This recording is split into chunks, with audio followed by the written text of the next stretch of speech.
자, 우리 함께 예배드린 우리 화명성전 인사하겠습니다. 화명성전 할렐루야. 예, 주 여러분의 사랑을 축복합니다. 여러분이 동영상을 통해서 잘 봤겠습니다만 전 세계 안 다니시는 데가 없습니다. 그래서 우리 교회 오신 거 큰 영광이고, 우리 한세대학교 총장이시며 행복의 배달부이신 김성애 목사님 나오셔서 오직 성령이 내게 임하시면 말씀 전할 때 큰 은혜 받으시기 바랍니다. 우리 할렐루야로 인사해 주시기 바랍니다.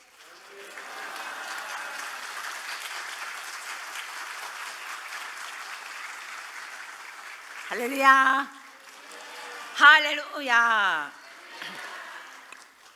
오늘 이렇게 여러분을 뵈니까 너무 좋고요. 제가 또 평소에 윤종량 목사님과 사모님을 너무 좋아하는데요, 오늘 만나니까 너무 좋네요. 정말 저 또 부산을 제가 참 좋아합니다. 제가 좋아하는 것이 뭐냐면 바다를 좋아하거든요. 바다가 어디입니까? 부산이죠. 그래서 보니까 너무나 좋고, 저희가 나 나이 들어서 부산에 와서 살까?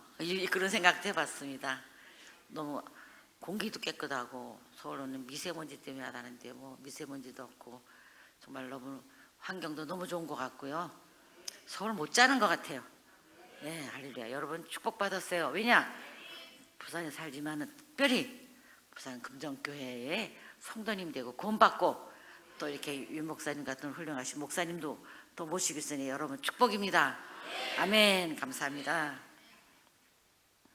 요즘에 제가 부산 오기 전에 2주 전에 인도네시아하고 싱가포르를 갔어요. 그래서 와달라고 해서 갔더니 거기는 인도네시아 얘기하면은 17,500 아이고, 섬나라예요. 여기 도시 가서 여기 가려면 비행기, 여기 가려면 여기, 우리 같으면 여기 보세요. 여기 보면 대구 가려면 기차 탑니까? 자동차 탑니까? 비행기 탑니까? 거긴 비행기 안 타면 못 가요. 여기서 뭐 목포 가려고 비행기 안 못 타요. 그렇게 섬이 있으니까 다 섬 다니는 그런 도시에 살아서 참 우리나라가 축복받은 거예요. 물론 제주도가 있긴 있지만은 그 외에는 다 기차 타든지 뭐 KTX가 얼마나 좋습니까? 뭐 2시간 조금 하니까 조금 뭐 좀 먹다 보니까 그냥 도착이더라고요. 참, 그래서 세월 참 좋은 세월이다. 그러다 요즘 또 보면 뭐 이렇게 하다 보면 물건이 탁탁탁탁 돌아요. 그래서 뭐 우리나라가 저기 살기 좋은 나라로 뭐 몇 등이라다 18등이라든가 저기 몇 등이 18등이라고 그랬죠? 13인가요? 14? 예? 8이라요? 8이구나. 제가 18인지 18인지 몰랐는데 8이래요. 우리나라가 그렇게 좋은 나라가 됐으니 여러분 큰 축복이고, 그때면은 우리 학교 교수님들도 외국인들이 많아요. 그래서 왜 여기 많이 하냐면은 우리 애들이, 우리 학생들이 외국 사람만 만나면은 주눅이 들어가지고 말도 못하고, 그래서 아예 그냥 외국 사람을 다 갖다 풀었어요. 그래서는 선생님들하고 같이 밥도 먹으라 해서 밥값도 내주고, 우리 학교가 좋은 학교예요. 그죠? 그러고 그냐면은 외국인도 한 150명 와가지고 하니까 어떤 애가 졸업하고 나서 편지가 왔는데, 총장님 감사합니다. 무슨 얘기 했더니 제가 한세대학 들어와서 외국인 미국 교수님한테 영어를 배우고 또 중국어도 배우고, 저희도 중국어 가르치거든요. 그 다음에 또 일본어도 배우고, 그런데 미국에도 있고 중국에도 있고 일본에도 있고, 교수님은 항상 하이 하면은 인사하고 계속 대화만 하면 교수님들이 다 대답 다 해주니까 제가 3개 국어를 배우고 졸업했습니다. 그랬더니 어디 취직이 돼가지고 너무너무 감사되는 거예요. 그래서 내가 그 편지 받고, 야, 감사하다 하나님, 제가 이렇게 계획을 했다는데 우리 한세대학이 국제대학이 돼야 되고 어디 가든지 우리 한세대학이 꿀리지 않게끔 언어도 잘해야 되는데 언어를 못하면은 참 어렵잖아요. 그런데 그렇게 그 학생이 그렇게 돼서 너무나 감사하다. 또 그냥 우리 학생 하나는 저기 국제 무슨 대회 있을 때 가서 통역을 다 했어요. 얘가요. 아주 통역을 잘해가지고 그래서 한번 오라고 그랬더니 왔어요. 그래서 우리 학교도 외국 손님들이 오셔서 할 때 통역하랬더니 얘가 또 통역도 너무 잘하더라고요. 우리 학교에 똑똑한 애들이 참 많아서 감사하고 여러분들이 기도해 주시고 또 학교 아낌없이 후원해 주시고 그래서 너무나 감사하다고 생각합니다. 할렐루야. 우리는 또 저 싱가포르 인도네시아 가서 이렇게 부흥회를 토요일날 설교하고 주일날 2번에서 3번을 설교했어요. 그러고는 그 되면 또 싱가포르 가서 또 신학생들한테 했는데 거기는 신학생이 한 200명 좀 넘는데 아주 뜨거워요. 그래서 우리 옛날에 굉장히 뜨겁던 때같이 거기가 뜨거워서 그냥 기도도 얼마나 열심히 하고 그러는지 제가 저하고 같이 기도하고 싶은 분은 나오시면 제가 같이 기도해 드리겠습니다. 그랬더니 세상에 200명 학생이 다 나왔어요. 그래서 200명 안수를 다 했어요. 그랬더니 어떤 저기 학생은 막 눈물을 흘리면서 기도하고서 얼마나 은혜가 되는지 제가 은혜를 드리러 간 게 아니라 제가 받으러 간 것 같이 그렇게 제가 뜨거워졌어요. 그래서 내가 보니까 요즘에 동남아에 불이 붙었어요. 그래서 너무나 감사하고 저는 이상하게 냉랭한 교회는 저를 초청 안 합니다. 근데 뜨거운 교회는 저를 초청해요. 왜 그런지 아세요? 저보고 은혜 많이 받으라고. 근데 여기 또 부산 금정교회도 또 뜨거운 교회예요. 보니까 아주 여러분 보니까 또 이렇게 성가대원 특별히 남성분들이 이렇게 와서 제가 감격했습니다. 제가 왜냐면 지휘도 한 7년 했거든요. 근데 왜 이렇게 남성 성가대 구하기가 너무나 하늘의 별따기예요. 힘든데 이렇게 오셔서 한번 남성분들 한번 성가대 여자분들은 많지만 남자분들은 한번 박수 한번 해드릴까요?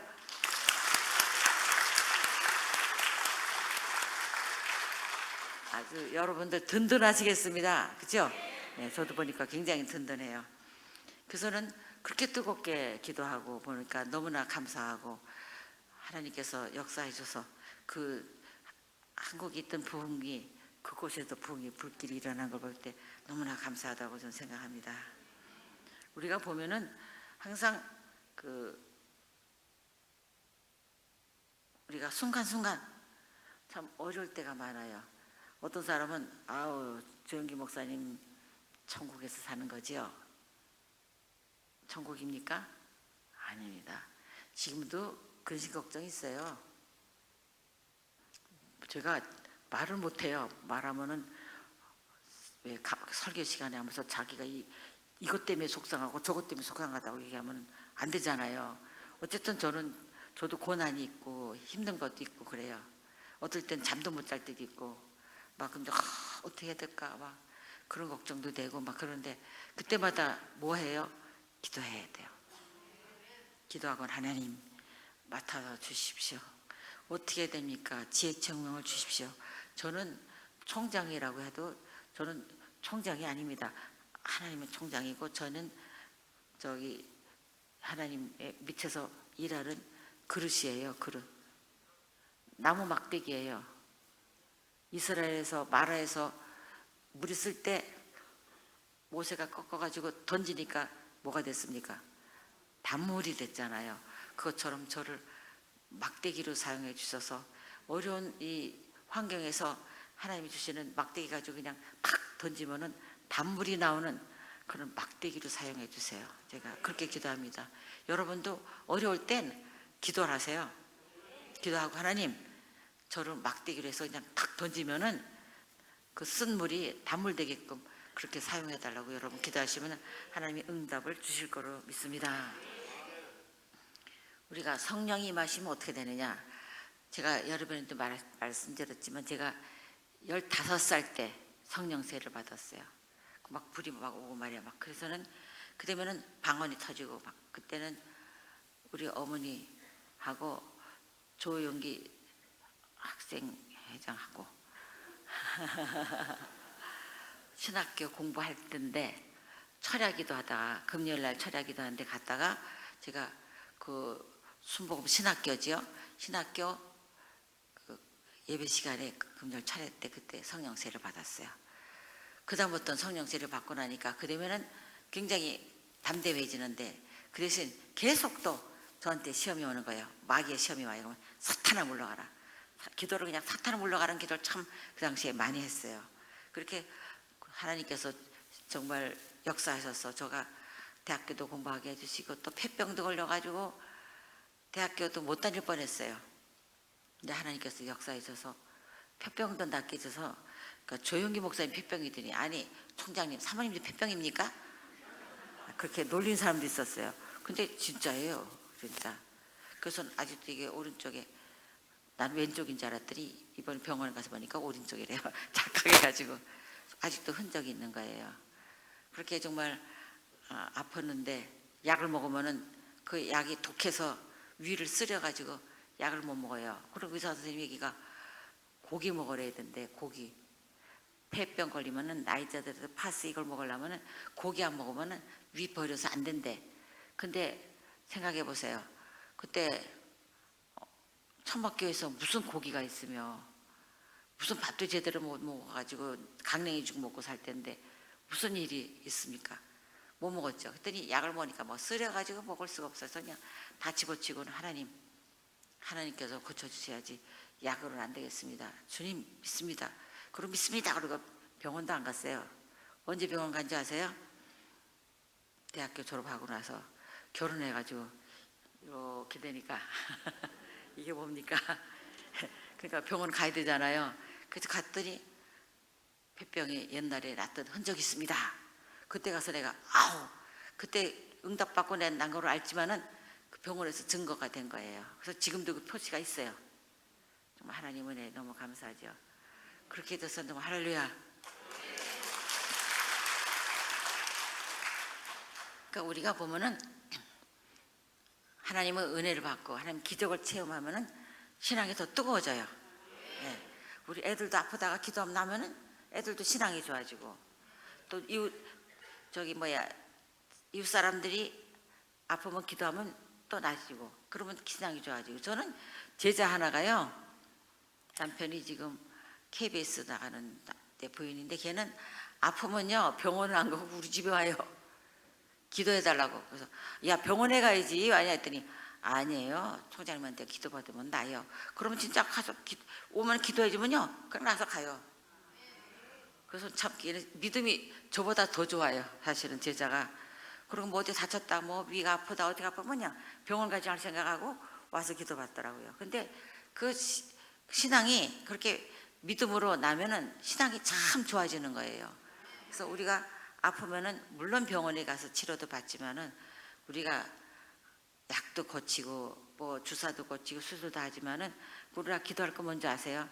그렇게 될 때는 하나님께서 기적으로 낫게도 해주시지만은 그렇지 않을 때는 하나님 좋은 의사를 만나게 해주세요. 좋은 간호사도 만나게 해주시고 그다음에 약도 먹어서 잘 교수님이 잘 해줘야지. 약을 맞지도 않은 약 해주면 큰일이잖아요. 실수하면 안 되니까 실수 안 하게 해달라고. 그러니까 병원 갈 때도 그 기도도 해야 돼요. 병원 가면 죄다? 아니 죄는 아니에요. 그러나 기도를 하면서 병원에 가서 치료를 받아야 하나님의 역사가 나타나면서 좋은 의사도 만나고 좋은 약도 받게 하고 좀 하니까 여러분 기도가 굉장히 중요해요. 그래서 우리가 성령이 임하시면 우리가 기도 생활이 끝이지 않습니다. 기도 생활하면서 성령의 권능을 받아야 됩니다. 예수님께서 공생에서 3년 반 동안에 3분의 2가 제자들하고 같이 훈련을 받아 시켰어요. 제자 훈련 시켰는데 제자들 보아놓고는 기적도 나타나지고 이적도 보여주고 병 고치는 것도 해주고 막 하면서 또 예수님이 공생할 때 어부 베드로를 불러다 가지고 나 따라와라 그랬더니 안 따라오려고 해서 생선을 잡는 어부 되지 말고 사람을 낚는 어부가 되라. 그래가지고 어부를 불러줘 가지고 정말 하나님의 종 예수님의 제자가 된 거 아니에요. 그러고는 그다음에는 그 귀신도 쫓아내고 그다음에 하나님의 역사하는 걸 예수님 역사하는 걸 제자들이 다 본 거예요. 그래서는 예수님께서 고기 잡던 어부 베드로도 그렇고 또 다른 제자들도 계속 불러가지고 12제자를 만들었는데요. 그렇게 많이 봤지만은 기적과 표적을 다 봤지만은 예수님께서 로마 병정에 와서 잡혀갔을 때는 제자들이 다 무서워도 다 못 가버리고, 그래도 베드로는 좀 배짱이 있어서 거기 회당 거기에 쫓아갔다가 누가 너 예수 믿는 그 아니야 거기 파 아니야 막 아니야 난 알지도 못해. 나중에 가서는 어이구 내가 절대로 막 욕하고 제주까지 했다고 베드로가 그랬어요. 그만큼 무서운 거예요. 두렵고 로마 병장들이 무서웠는데 이 사람들이 어떻게 용기 있게 용감하게 하나님 말씀을 전해느냐? 그건 뭐냐면은 성령 세례 받았기 때문에. 그 전에 예수님이 잡혀가고 나서는 베드로가 낙심해가지고 아유 예수님은 저기 로마 병장에 잡혀갔으니까 돌아가실 거고 난 뭐 어떡하고 살아야 되느냐? 아유 서로 저 오브나 되지 뭐 나 저기 오브들 가서 지금 낚시하고 저기 고기 잡으러 간다. 그때는 다른 제자도 나도 그럼 다 따라가서 저기 뭐야 그 잡으러 가는 거예요. 그렇게 했는데 고향으로 가는데 그럴 때 예수님께서는 그때는 막 십자가에 돌아가시고 막 그랬잖아요. 그때 이 사람들이 뭐냐면 성령 체험을 했기 때문에 그다음부터는 로마 사람들이 무섭지도 않은 거예요. 그리고 왜냐면 베드로가 설교하면은 500명, 1000명, 이쯤에 3000명까지 막 전도하고 막 그랬잖아요. 그러므로 보면은 이 사람들이 공회 앞에서 대사장 앞에서 담대하게 선포할 수 있었거든. 성령 충만하게 받았기 때문이에요. 그러니까 우리가 예수 믿는다는 거는 성령의 인치심과 성령의 감동이 없으면 예수 믿을 수가 없어요. 그렇잖아요. 아, 예수님 하나님 아들이라는 거 그거 그냥 믿어집니까? 성령의 감동이 있어야 믿어지는 거예요. 여러분 여기 오셨다는 거는 성령의 감동이 없으면 이 철학에 대해 올 수가 없어요. 네. 그러니까 우리가 성령 충만한 사람이 돼야 되겠고 기도하는 사람에서 기도를 하면은 성령 충만이 계속 경령 충만이 됩니다. 사도행전 4장 8절에 보면은 같이 읽어볼까요? 시작. 백성의 관리들과 장로들아 만일 병자에게 행한 착한 일에 대하여 이 사람이 어떻게 구원을 받았냐고 오늘 우리에게 질문한다면 너희와 모든 이스라엘 백성들을 알라. 너희가 십자가에 못 박고 하나님이 죽은 자 가운데서 살리신 나사렛 예수 그리스도의 이름으로 이 사람이 건강하게 되어 너희 앞에 섰느니라. 두려움에서 벌벌벌 떨던 베드로가 담대하게 나가서 죽음을 각오하고 그냥 복음을 전거했고 그다음에는 내로 황제 앞에 가서도 전도했고 박해를 받아서 예수님은 돌아가셨는데 베드로는 까꾸로 십자가에 못 박아서 돌아가셨는데 그게 성령의 강한 그 역사하심이 아니면 될 수가 없는 거예요. 예, 우리가 마찬가지입니다. 우리는 사랑해야 하는 줄 알지만 사랑하지 못할 때가 많고 미워하지 말아야 되는데 미워하게 되는 데도 많고 정말 죄악을 끊어야 되는데 죄악의 길을 갈 때가 많고 우리가 참 이 세상 살면 유혹도 많고 마귀의 게임도 많고 그래요. 그러니까 우리가 보면 미워하지 말아야 되는데 미워하면 어떻게 됩니까? 우리 자신이 머리끝부터 발끝까지 미움이 가득 찾아요. 전 제가 미워하는 사람이 있었는데 보니까 미워하니까 제가 병이 들어요. 무슨 병이 드냐면 입술이 덜덜덜덜 떠는 병이 드는 거 여러분 내 간증 들었죠? 못 들었어요? 다시 해요? 뻘뻘 떨려가지고 교인들 만나면서 인사도 못해. 안녕하십니까 이렇게 미워하니까. 그러니까 그 상대편은 아무렇지 않은데 나는 병이 드는 거예요. 우리가 그러니까 미워하지 말고 나는 미워하지 마. 하나님께서 미워하지 마라. 네 머리부터 발끝까지 미워하지 마라. 사랑하는 딸아. 그렇게 계시를 주셔서 내가 하루 종일 교회에서 아무도 없는 데서 하루 종일 기도하다가 또 피아노 치다가 기도하다가 피아노 치다가 그때는 유학 가서 공부할 때인데요. 그때 하나님께서 사랑하는 딸아 너 미움 털끝만큼도 하지 마라. 그런 얘기 그런 말씀을 들었을 때 알겠습니다. 그러나 나는 사랑은 못하겠습니다. 사랑은 못해요. 하나님은 사랑이시지만 나는 사랑 못하는데 하나님께서 사랑을 주시면 하겠지만은 사랑 못합니다. 그랬는데 진짜 미움을 안 갖게 됐어요. 그러고 났더니 덜덜 떨던 게 딱 그쳐요. 아, 진짜 신기해요. 저는 그런 신기한 거를 체험했기 때문에 하나님이 살아계신 것을 확실히 깨달아져요. 그런 체험이 없이 예수 믿으려면 참 힘들어요. 그러나 체험을 딱 받으면은 아우, 하나님 살아계시구나, 정말 살아계시구나, 이걸 느끼게 됩니다. 그럼 우리가 보면은 항상 하나님께 감사하고 하나님을 의지하고 기도하는 생활을 해야 됩니다. 알코올 중독자에는 에일 트로티라는 사람이 있었는데요. 이 사람은 일리노이주의 작은 마을에서 7나무 중에서 태어나가지고 남자아이로 태어나는데 아버지가 술집 바렌터 술집 막 팔고 그런 사람이에요. 그래서는 아버지 밑에 자라가지고 아버지 밑에서 술 먹고 도박하고 알코올 중독자 되고, 그래서 어디 가든지 가면은 해고해요. 술 취해가지고.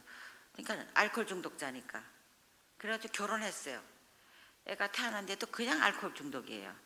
그러다가 그냥 그래서 알코올 중독한 거 치료 받으러 간다고 가가지고 그 돈을 와이프한테 받아가지고 가다가 그 돈을 가지고 알코올 중독을 고치려는 그 돈 가지고 또 술 먹었어요. 그러고는 애가 아픈데도 그것도 술 취해가지고는 아들 돌보지만 않다가 아들도 죽고 그렇게 됐는데, 그래서는 자기 아들이 죽었다고 생각해서 너무너무 가슴 아파서 나는 다시 술을 먹지 말아야지. 그러고는 장례식을 치렀어요. 그러고 나서는 술집 앞에 들어가니까 또 술 냄새가 나니까 술을 또 먹게 돼. 세상에 옷도 너무 허름하니까 못 팔아먹으니까 신발이 좀 깨끗했나 봐요. 신발을 팔아가지고 그것도 술 먹은 거예요. 참, 술 중독이 참 무서워요. 그건 술마귀가 들어가가지고요.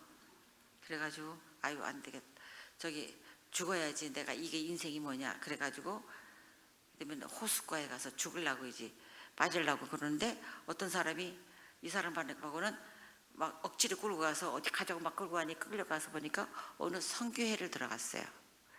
보니까 그 선교회의 총재인 해리 몰라나 목사님이 보니 그 사람이 불쌍하니까 알코올 중독돼가지고 막 이러니까 그래서 하나님 이 불쌍한 젊은이를 구원해 주소서 하고 막 기도를 간절히 했더니 이 사람이 성령이 불을 받아버렸어요.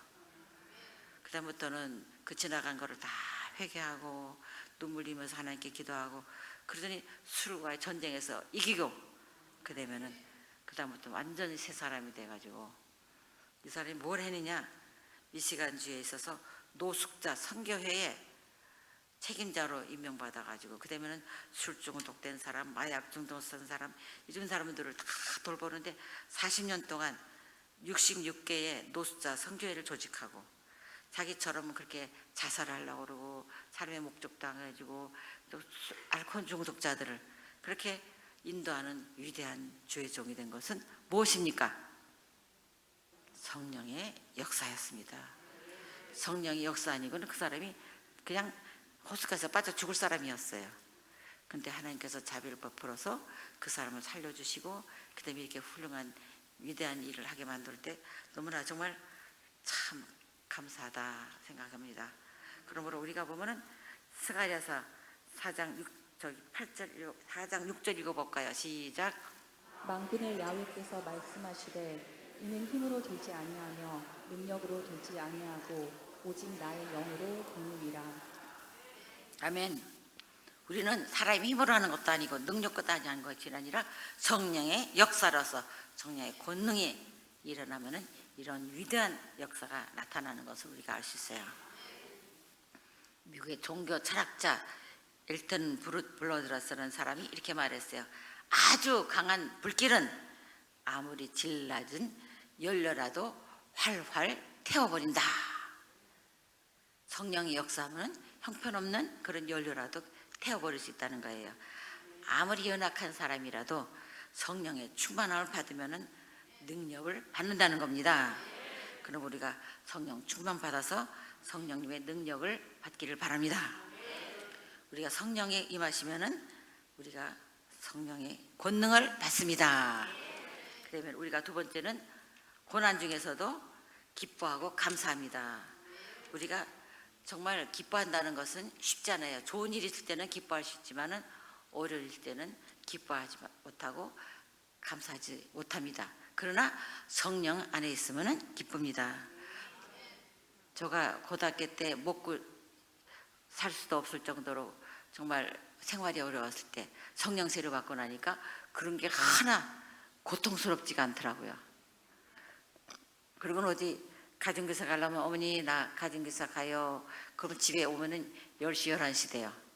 그러면 캄캄한 밤에 버스 정류부터 집에까지 오면은 인적도 없는 데서 기도하고 방언 기도하면서 막 오는데 그렇게 어떻게 내가 서글프지도 않고 낙심하지 않고 이렇게 학교 다니는지 지금도 생각하면 그 성령 능력이면 아니면 아는 거예요. 너무나 감사한 게 어머니가 아침에 어디 가냐 그러면 내가 저 청파동 가요. 그러면 쌀밥 먹고 와. 인사가요. 쌀밥 얻어먹고 오래요. 우리 집은 쌀밥이 없으니까. 그럼 하얀 쌀밥 저녁에 피아노 가르치고 나면 1시간 가르치고 나면 부잣집에서 피아노 치니까 그 애하고 같이 또 밥상에 하나 착 돌아요. 그러면 쌀밥에다 반찬 맛있게 보면은 아유 그거 우리 어머니 좀 갖다 드렸으면 좋겠구만. 그거 집어갈 수도 없고 그 집에서는 내가 쌀밥 뭐 먹는지 모르잖아요. 얘기할 수도 없고 그럼 얻어먹고 나면 또 내가 미안해서 또 편한 시간 또 가르쳐요. 밥 얻어먹고 나서 세상에 밥 얻어먹으면 됐지. 열심히 가르쳤으면 됐지. 또 얻어먹어요. 하루는 그 부잣집인데 한 9시 지났어요. 9시 반쯤 돼서 밥 얻어먹고 1시간 가르치고 받아먹고 그러면 또 1시간 가르치고 나왔더니 그냥 문을 딱 열자마자 그냥 셋바트 이만해서 뺏고 왕 달라붙어가지고 그냥 제가 다리에 뭐예요? 물렸어요.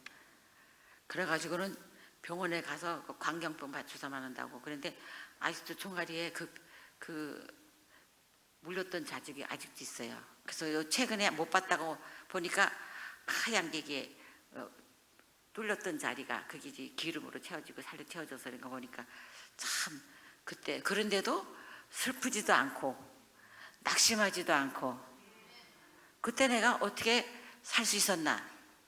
어머니 아버지는 이혼했고 동생도 공부하는 데는 저기 철도학교 가서 그 학교는 등록금을 안 받아요. 그러니까 얘가 머리 좋은 애가 다른 학교 못 가고 철도학교 가서 공짜로 배워주고 용돈 줘주니까 그래서 그 학교 가서 공부한다고 갔고 그렇게 집안 환경이 어려웠는데 하나님께서 정말 제가 지금 생각해봐도 어떻게 슬프지도 않고 울지도 않고 낙심하지도 않고 살았냐 생각할 때는 성령의 감화 감동 성령님의 권능 아니면 살 수가 없었겠다. 지금 몇 년 전입니까? 제가 지금 몇 살인지 아세요? 77년생이 아니라 77살입니다 77살이면은 그때가 몇 년 전이니까 60년 가까이 된 전인데도 그게 생생하게 생각이 나는 거예요. 참 하나님 은혜다. 어떻게 고등학교 때 그렇게 어려운 환경 속에서도 감사하고 또 오면은 천막기도 와서 또 막 또 기도하고 자고 막 뭐 1시간도 하고 또 어떨 땐 새벽기도 나가서 또 기도도 하고 새벽기도 나가서 또 반주도 하기도 하고 그렇게 정말 하나님께 헌신했던 그게 너무나 감사한 게 그때 성령의 세를 받고 나서 그 뜨거운 성령의 감화 감동이 나를 그때 그 어려운 가운데를 다 이길 수 있지 않았나 그런 생각이 합니다.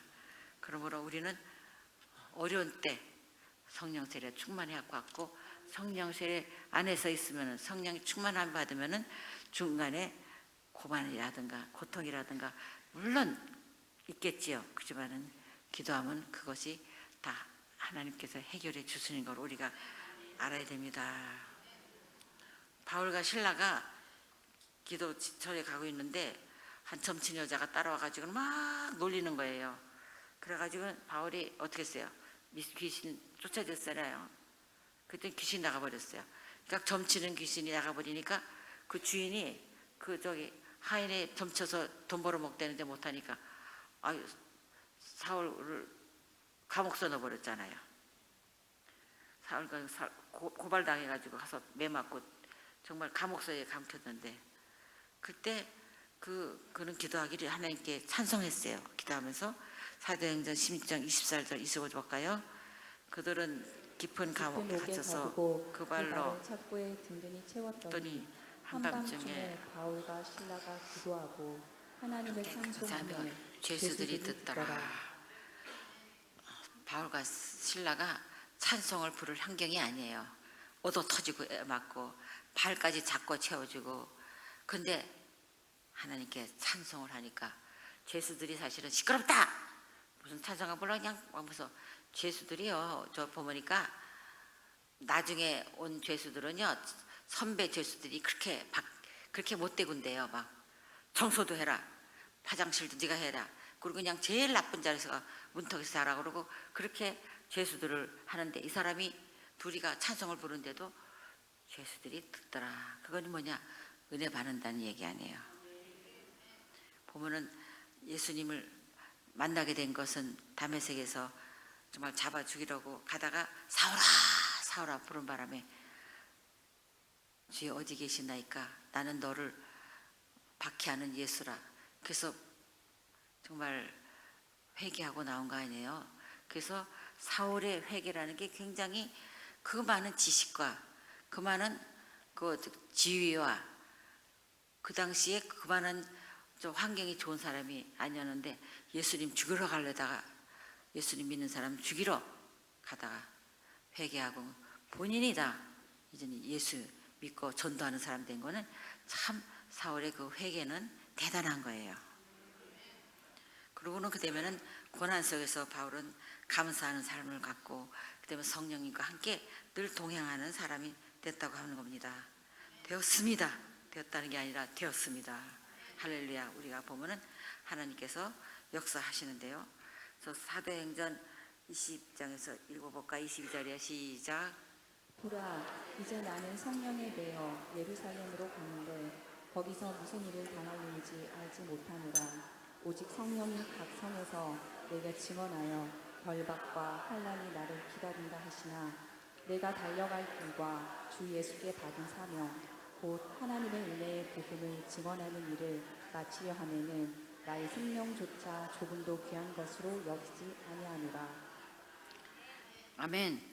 바울은 자기 생명조차 조금 더 귀한 것으로 여기지 않고 하나님의 은혜와 하나님의 뜻에 따라서 복음을 증거하는 것을 정말 하나님께 감사하면서 이루었던 사람이 정말 이 바울인데요. 보면 진실한 하나님을 믿고 신뢰함으로 예수님께 받은 사명을 마치기 위해서 자신의 생명도 아끼지 않았습니다. 빌립보서 4장 4절에 보면 주 안에서 항상 기뻐하라. 내가 다시 말하노니 기뻐하라. 하나님께서는요 우리를 기뻐하는 것을 좋아하시지 슬퍼가지고 막 낙심하고 아이고 내 팔자야 내 팔자 그걸 하나님 좋아하시지 않으세요. 우리 기뻐하는 걸 좋아해요. 왜 자식도 그렇잖아요. 어머니 기뻐요. 아버지 기뻐요. 이렇게 하면 좋지만은 아이고 아버지가 뭐 이러고 뭐 불평불만하면 아유 참 답답하잖아요. 하나님도 부모 같은 마음이에요. 우리는 어려울 때일수록 기도하고 하나님 이렇게 어렵지만 하나님께 맡깁니다.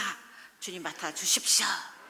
그러는 마음을 가질 때 하나님께서 기쁨으로 받아주시고 또 축복으로 기회를 주십니다. 바울은 사람보다도 하나님께 순종하고 복음을 전개하는 그런 마땅한 일로 여겼습니다. 그래서 예수님은 따라서 예수님의 복음을 전하다가 채찍들 당해도 기뻐했고 낙심하지 않았습니다. 그것이 성령님의 역사입니다.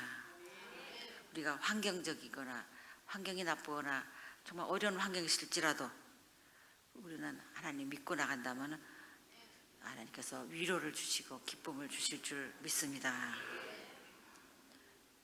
마틴 링카르라는 사람이 유럽에서 30년 전쟁 때 한참 독일 아이브르그 지방에 목사로 있었을 때 그때 막 전쟁이 막 있었어요. 막 사람도 막 죽기도 하는데 그때 뭐 몰려드는 피난민들 때문에 인구가 급증하자 갑자기 그냥 흑사병이 돌아가지고 그냥 한 달에 그냥 몇백 명씩 막 죽어가는 거예요. 그래서 니카르 목사님 외에 3명의 목사님이 있었는데 한 명은 다른 데로 가버리고 두 사람도 죽고 흑사병에 죽고 나중에는 자기 와이프까지 죽고 그러고는 하루에 어떨 때는 50명을 장례식을 치러주고 근데 그분은 정말 하나님께서 붙들어 주셔서 죽지 않고 살았는데요. 그런 절망 속에서 하나님을 바라보고는 그다음에 하나님 앞에서 감사하면서 시를 썼대요. 그 시가 보면은 1636년이었는데요. 그때 다 감사드리세 온 마음을 주께 바쳐 이 섭리 놀라와 온 세상 기뻐하네 예로부터 주신 한없는 복 그 사랑 선물을 주시네. 이렇게 하나님께 감사하고 기쁨과 평화의 복 이루어 주옵소서. 그 사람이 이렇게 감사를 하는 찬송 시를 썼는데요. 그것이 나중에 가서는 언제가 되냐면은 절망 속에서 하나님을 바라보고 썼을 때 그 아름다운 감사의 고백이 빅토리아 여왕 통치 60년을 기념하는 예배 시간에 불려져서 최고의 감사 찬송이 됐다는 건데 우리 찬송가도 있긴 있어요. 근데 우리가 많이는 안 불러서 그런데요. 정말 1840년 후에 거기서 이렇게 불려졌다는 거예요. 우리가 보면은 감사하는 그런 마음, 감사하는 생활, 감사하는 찬송 그것이 굉장히 중요하다고 생각합니다. 저도 역시 어려운 일을 당했어요. 그래서는 그걸 생각만 하면 잠이 안 와가지고 며칠간을 꼬박 새고 그러고 그랬는데 제가 싱가포르에 가서 부흥회할 일이 있었어요. 그래서 싱가포르에 가는데도 호텔 가서 잠을 못 자는 거예요. 그러다가 새벽에 딱 멜로디가 막 들리는 거예요. 그래서 불명사mon간에 잠 드는지 안 드는지 몰랐을 때 그래서는 그때 여기 일어나서 막 찬송가를 썼어요. 이리로 오세요. 이리로 오세요. 그 찬송가 아세요? 그 찬송가를 그렇게 불렀는데 저기 들렸는데 그거 받았었어요. 그리고 거기서 이제 무용까지 하나님 주셔서 이리로 오세요. 이리로 오세요. 이 찬송가요. 나중에 우리 부르겠습니다. 그래서는 그걸 부르는데 그냥 근심 걱정이 싹 바라지면서 기쁨과 소망을 주신 하나님 감사합니다. 감사한 찬송을. 그다음부터는 그 악몽 같은 그런 시련과 고통 속에서 해방이 됐어요. 그러므로 우리가 고통당할 때 하나님께 기도하면은 하나님께서 응답을 주실 줄 믿습니다. 우리가 어려울 때는 그 찬송가 부르면요 참 기쁨이 주고 기쁨을 받아요. 그리고는 집에서도 애들하고 노래 찬송가 부르면 너무 더 기쁘고요. 그러므로 배달명께서 전서 보면은 항상 기뻐하라 쉬지 말고 기도하라 범사에 감사하라 이것이 예수 그리스도에서 너에게 상한 하나님의 뜻이니라. 우리가 보면 하나님 뜻이 뭡니까? 하나님 뜻이 뭡니까? 막 그래요. 그렇게 기도할 때가 있어요. 근데 성경이 보면 기뻐하라 쉬지 말고 기도해라 항상 범사에 감사하라 이것이 하나님 뜻이래요. 제가 그전에도 설교했겠지만은 대학교 1학년 때 너무 힘들어서 피아노 연습하다가 엎드려서 깜빡 잠이 들었는데 큰 음성이 나서 항상 기뻐하라 쉬지 말고 기도하라 범사에 감사하라 그런 음성이 들려서 탁 깨가지고 보니까 아무도 없는 거예요. 하나님께서 그 계시를 저한테 주셨거든요. 그래서 제가 어려울 때마다 그 찬송을 봐요. 항상 기뻐하라는데 내가 기뻐해야지. 쉬지 말고 기도해야 되는데 내가 게으르고 기도하라나 보다 기도해야지. 그러면 감사해. 범사에 범사라는 건 좋은 일도 있고 안 좋은 일도 있고 감사하면은 하나님께서 안 좋은 일은 좋게 만들어 주세요. 그걸 믿어야 돼요. 우리가 감사할 때 하나님께서 그 감사를 통해서 하나님께서 축복의 길을 열어주시는 겁니다. 그것이 하나님의 뜻이다. 우리가 하나님 뜻을 알고 싶으면 그거를 그대로 실천하면 됩니다. 시편 50장 23절에 보면은 감사로 제사를 드린 자는 나를 영화롭게 하나니 그의 행위를 옳게 하는 자에게 내가 하나님의 구원을 보이리라. 그러므로 고난 중에서 어려운 중일지라도 기뻐하면은 또 기도하면 하나님께서 응답 주실 줄 믿습니다. 우리 성령님 하시면 뭡니까? 성령 충만 받고, 두 번째는 기뻐하고 감사하고, 그다음에 성령의 증인이 돼서 복음을 전하는 사람이 돼야 돼요. 그래서 어떤 때는 보면은 뭐 내가 예수 믿어 나 혼자 천국 가면 되지 뭘 복음을 증거할 필요가 있겠느냐. 그런데 복음을 증거하는 사람은요, 성령의 역사가 더 나타나요.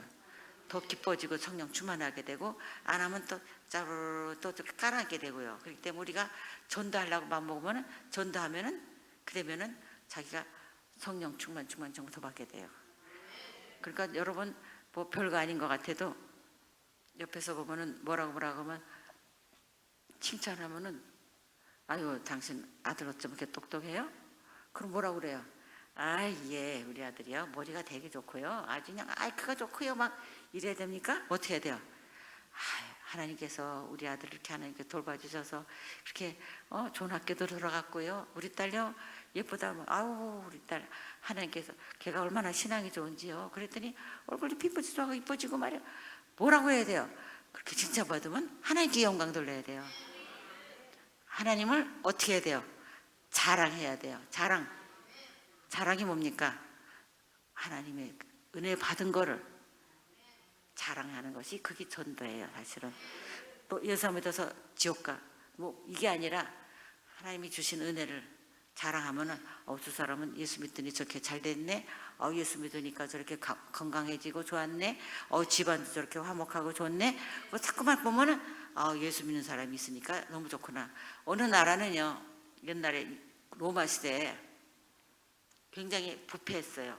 그래서는 막 방탕하고 막 여자고 남자고 간에 방탕할 때 로마 시대에 있었는데요. 근데 로마 시대 남자들이 어떤 여자하고 결혼하기로 하는지 알아요? 퀴즈. 나 퀴즈 책을 안 가져서 못 드리네. 맞았어요. 누가 대답했어요? 손 들어봐요. 맞았어요. 예수 믿는 사람이 최고 신부감이었대요. 로마 남자들이 세상에 자기들은 못되고 그러도 마누라는 또 아주 신실하고 그런 사람을 마누라로 든 거예요. 욕심도 많아요. 그래서 예수 믿는 사람이 제일 인기가 좋은 신부가 됐다는 거예요. 그러니까 얼마나 감사해요. 그러니까 우리는 예수 믿는 사람들은 남들 볼 때 하다못해 믿지 않은 사람이라도 저 예수 믿는 여자들은 얼마나 신실하고 착실하고 정말 현모양처고 막 그런 칭찬을 받은 거예요. 그때 우리도 예수 믿는 사람이면 신부감은 최고로 봐야 돼요. 그죠? 또 신랑도 예수 믿는 사람은 최고 신랑으로 봐야 돼요. 물론 그렇다고 시집 못 가는 사람 예수 안 믿는다고 결혼 안 했다가 평생 늙히지는 마시고, 그러면 또 목표를 삼아야 돼요. 뭐예요? 연애할 때 교회로 나오라고 그래서 연애 와서 예배 드리고 가서 밥 사주고, 어디 갔다가 여기 만나는 장소를 교회로 해야 돼요. 그러면 연애하면은 와요 안 와요? 와요. 그럼 벌써 예수 믿게 되는 거예요.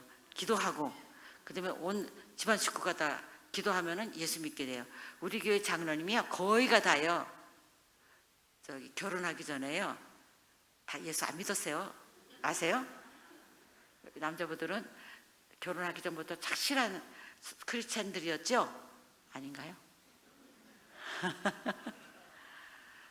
어떤 장로님 한 분은 저는요 장가 가기 전에 집사였습니다. 그거 자랑하시더라고요. 근데 우리 여의도 교회 뭐 장로들 보면요 장가 가기 전에 집사 된 사람은 눈치껏 봐도 없어요. 그게 무슨 말입니까? 예수 믿기 전에 저기 장가 가기 전에 예수 안 믿었다는 얘기예요. 근데 어떻게 믿게 됐어요? 그 부인이 기도하고 막 그랬더니 애들도 아버지 교회 같이 가요 막 이러면서 그렇게 되니까 가게 되고, 우리 시아버지가요 어머니가 완전히 불교 맨날 이러고 있었어요. 근데 둘째 아들인데요 그 어머니가 둘째 아들이 굉장히 상냥하거든요. 그러니까 아이고 뭐 왜 자식들이 상냥하고 그러면 이뻐하잖아요. 이뻐하니까 그랬더니 우리 시아버지가 예수 믿고 나더니 어머니 그래서 이렇게 예수 믿어요 그랬더니 아니다 나는 저기 불교 신지 안 한다 이랬더니 나는 어머니를 사랑하는데 내가 죽으면은 나는 천국을 가는데 엄마는 저 극락 가면은 헤어져서 살아야 되잖아요. 노인네들은 단순해요. 어머니하고 같이 살고 싶은데 죽더라도 다 같은 데 가서 같이 살아야지 어떡하려고 그럽니까? 그러니까 나하고 같이 가, 예수 믿고 나하고 같이 천국 갑시다. 그러니까 우리 나 시할머니가 되나 나는? 우리 시아버지의 어머니니까 시할머니가 알았대, 예수 믿자. 그래서 그다음부터는 예수 믿는데 또 불교식으로 믿어가지고 하나님 감사합니다, 하나님 감사합니다. 그래 가면서 그냥 예수 믿고서 천국 가셨잖아요. 그러니까 참 내가 그 생각하면은 참 그 할머니가 혹이 이만큼 있었어요. 그런데 혹 때문에 근데 기도하고 열심히 기도하더니 혹이 쩌르륵 들어가서 그냥 싹 들어가 버렸잖아요. 기적이 나타난 거예요. 할렐루야. 이런 얘기는 아마 못 들었을 거예요. 내가 지금 갑자기 생각이 나네요. 그래서 하나님께서 기적이 나타나니까 더 열심히 믿는 거죠. 우리 시할머니가 하나님께서 알려주셔서 이거 혹이 다 없어지니까, 떨어지니까 얼마나 물집이 막 나오더니 없어졌어요. 아멘. 네. 보면은 우리가 하나님 믿을 때 하나님께서 또 기적을 주십니다. 그럼 우리는 항상 하나님께 성령을 받고 성령이 증인이 돼서 하나님을 자랑하는 여러분 되시기를 바랍니다. 우리는 보면 예수님께서 다락방에서 너들 가서 기도해라, 성령의 세를 받아라. 그래서는 보면은 승천하시기 전에 40일 동안 계시다가 마지막으로 명령하셨잖아요. 여러분 아시죠? 한번 읽어볼까요? 시작. 볼지어다 내가 내 아버지의 약속하신 것을 너에게 보내리니 너희는 위로부터 능력을 입을 때까지 이 성에 유하라. 성령 세례 받을 때까지는 움직이지 말라고 그랬어요. 그래서 다락방에서 있다가 성령에 받아와서 오순절날 하늘부터 갑자기 급하고 강한 바람 같은 소리가 있고 앉아있던 사람 온 집안에 가지시고 마치 불 같은 혀들이 갈라지는 것 같이 그들에게 일하여 임하여서 그들 각자가 다 성령 충만 받고 다 다른 방언을 했다 하는 그게 하나님의 역사가, 그 오순절 역사가 우리가 항상 오순절 역사가 우리 있어야 되는데, 보니까 오늘 제목이 보니까 초대교회, 아유 참 초대교회 성령의 역사, 그것이 여러분한테 있기를 바랍니다. 요한복음 14장 12절에 보면은 내가 진실로 진실로 너에게 이르노니 나를 믿는 자는 내가 하는 일을 그도 할 것이요 또 그보다 큰 일도 하리니. 참 예수님께서는 난 요만큼 했으니까 너는 요만큼만 하고 더 이상 안 해도 돼, 하지 말어. 그게 아니라 내가 한 일보다 더 큰 일을 하겠다.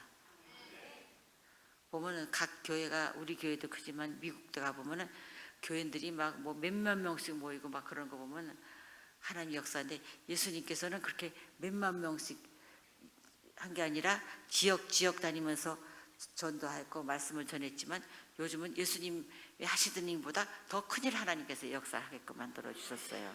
그러므로 우리가 보면은 항상 초대교회 그 하나님 역사가 지금도 나타나셔서 더욱더 더 큰일을 하는 하나님 역사가 있습니다.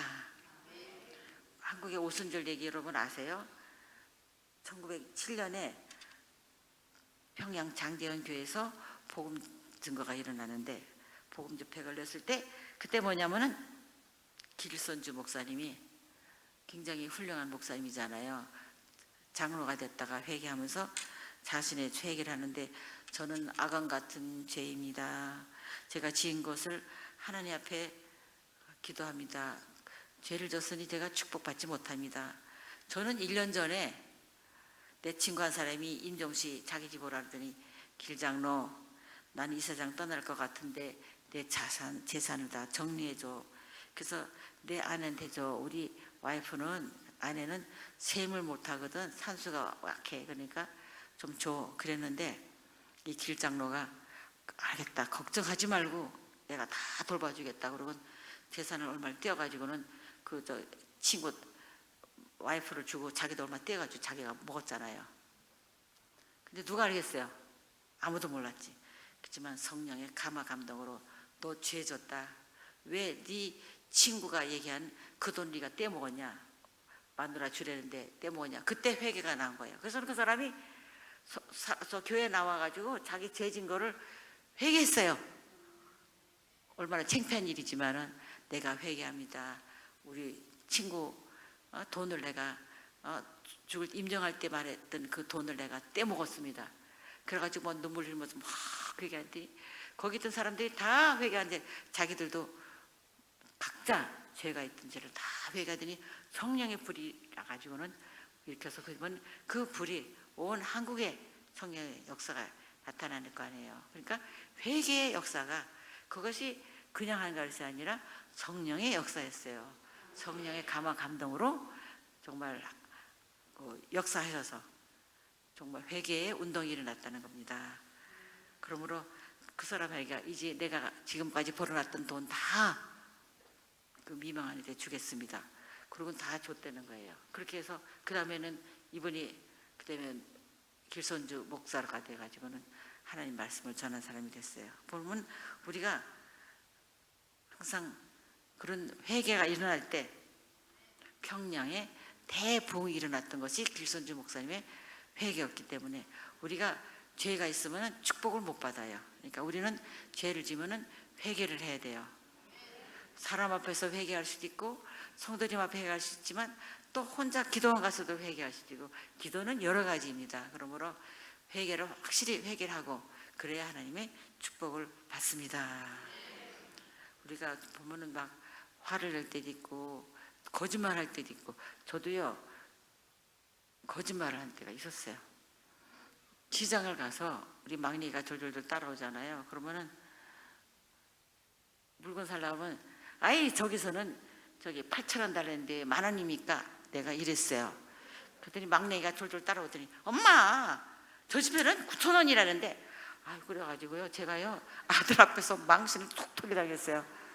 그래서 그러니까 얼마나 망신이에요. 좀 깎으려고 8,000원에 깎으려고 그러는데 저 지금 9,000원인데 나는 거짓말해서 그 집에서 8,000원인데 8,000원 주세요. 이래가지고 제가 회개를 참 많이 했습니다. 그래서 우리가 쓸데없이 거짓말할 필요도 없는데 그거 1,000원 깎다가 아들 앞에서 미신 떨어지고 말이야. 그래서 그다음부터 하나님 난 절대로 거짓말을 하지 않고 살게 해주셔서 그래서 요즘은 저기 저희 남편 목사님이 뭐라고 말하면 거짓말 그러면 저 거짓말한 거 봤어요? 그럼 말을 못해. 왜냐? 내가 거짓말 남편 앞에 거짓말한 게 없으니까. 저가 혹시 거짓말했으면 전 뭔지 알아요? 지난번에 얘기한 것이 사실은 그게 아니고 이겁니다. 내가 말을 잘못했고 사실이 아닙니다. 그리고 다시 풀어야 돼. 그래야 거짓말이 안 되지. 가만히 있으면 거짓말 되는 거예요. 그래서 어떨 때는 응 하는 게 응이 잘못할 때 있어. 너 이거 네가 가져갔지? 네가 훔쳤지? 그럼 응 하면 훔친 사람이 되는 거예요. 응도 대답을 잘해야 돼요. 어떤 미국에 간 사람이 공항에서 아유문 그랬다. 문선명이 같은 사람이냐. 근데 그때 남자분들이 영어를 못하니까 예스 자기가 문이라고 그랬다.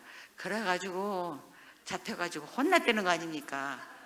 예스도 잘해야 돼요. 우리가 확실히 알고 예스도 해야 잘못했다가 큰일 나는데 우리가 보면은 항상 그 회개하고 정직하게 살라고 생각해야 돼요.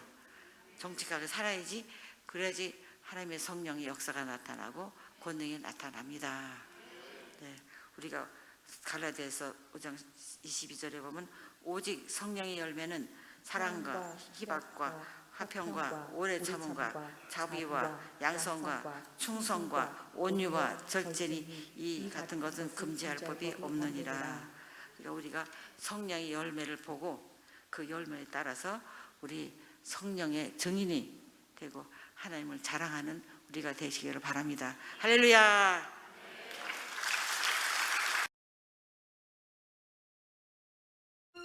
미래를 향한 열정으로 더 높은 곳을 향해 도약하는 한세대학교.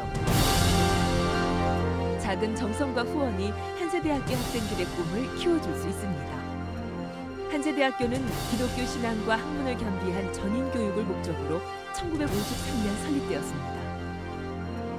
의, 진리, 사랑이라는 교육 이념을 지향하며 이론과 실무를 접목한 실용적 교육을 통해 각 분야의 전문가를 배출하고 바른 인성과 따뜻한 가슴을 가진 사회인을 육성하기 위해 한세대학교는 전 교직원이 하나 되어 학생들을 교육하고 있습니다.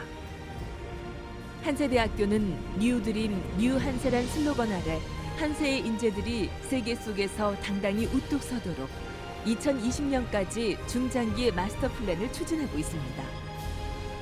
이를 뒷받침하기 위해선 교직원, 동문, 그리고 성도 여러분이 함께하는 명문대학으로 나아가는 기틀을 마련하는 발전기금 모금 및 기도 후원이 큰 힘이 될 것입니다. 한세대학교와 비전을 함께 나눌 가족이 되어주십시오. 후원하시는 여러분들의 발전기금과 기도 후원은 본교 발전을 위해 소중하게 사용됩니다. 발전기금이란 한세대학교의 교육, 연구, 환경 개선, 특성화 장학금 지원 등 한세대학교의 중장기 발전 계획인 한세비전 2020을 포함한 지속적인 발전에 필요한 재원 조성을 위해 무상으로 출연한 현금, 부동산, 유가증권, 도서 등을 포함한 자산 가치가 있는 유무형의 자산을 말합니다. 발전기금은 장학기금, 건축기금, 연구기금, 대학발전기금으로 기독교 신앙과 학문을 겸비한 전인교육의 목표를 달성하기 위해 쓰입니다. 개인 기부는 연말정산과 종합소득세 신고 시 연간 소득금액 한도 내에서 전액 세금 감면 혜택을 받으실 수 있습니다. 법인 기부는 당해 사업연도 연간 소득금액의 50% 범위 내에서 손비 처리로 인정받으실 수 있습니다. 상속자가 상속재산을 기부하는 경우 모든 기부금 전액에 대하여 상속세가 면제됩니다. 기부 참여 기부 안내는 홈페이지에 접속하셔서 약정서를 다운로드 받으신 후 작성하시고 팩스, 우편, 이메일로 보내주시면 됩니다. 또는 전화를 통해 직접 신청하여 약정하실 수 있습니다. 기금 참여 납입은 무통장 입금, 자동이체와 한세대학교에 직접 방문하셔서 기부금을 전달하실 수 있습니다. 한세대학교의 든든한 후원자가 되어주십시오. 여러분의 작은 정성과 후원이 한세대 학생들의 꿈을 키워줄 수 있습니다. 여러분의 기도와 후원은 한세대학교를 지성의 에너지와 감성이 살아숨쉬는 가운데 도전과 혁신을 멈추지 않는 대학교로 만들 것입니다.